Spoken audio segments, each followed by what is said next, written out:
Assalamualaikum warahmatullahi wabarakatuh.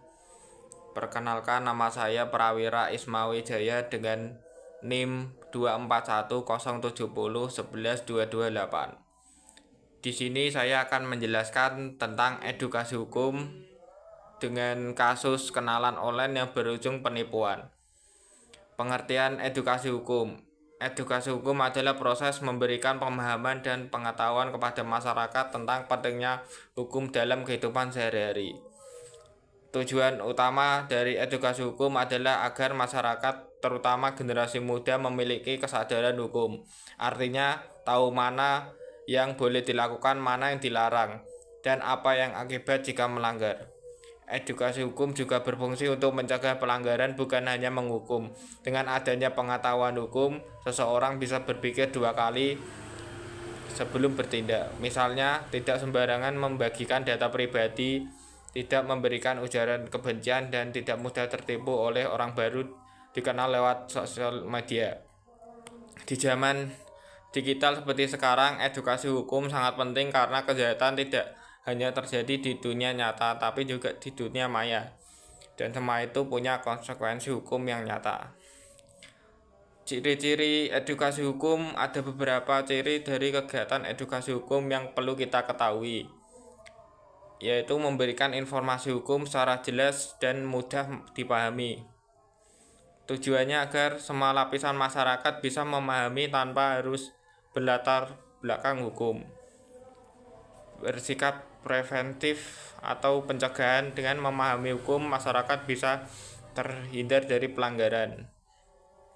Mengajarkan tanggung jawab, yang artinya setiap tindakan memiliki akibat baik di dunia nyata maupun digital. Membangun warga negara yang patuh hukum, jadi bukan hanya tahu hukumnya, tapi juga menerapkan dalam perilaku. Saya akan memberikan contoh kasus kenalan online yang berujung penipuan. Jadi kasus ini terjadi pada seorang siswi SMA bernama Nadia. Berusia 16 tahun, Nadia aktif di media sosial dan suatu hari berkenalan dengan seorang bernama R yang mengaku mahasiswa di kota besar. R tampak ramah dan perhatian, sering mengirim pesan, bahkan video call. Setelah beberapa minggu akrab, R mulai meminta bantuan uang dengan alasan ponselnya rusak dan sedang kesulitan. Ia berjanji akan mengembalikan uang tersebut karena sudah percaya Nadia mengirim uang beberapa kali hingga total hampir 3 juta. Namun setelah itu akun R tiba-tiba menghilang. Nomor teleponnya tidak bisa dihubungi lagi.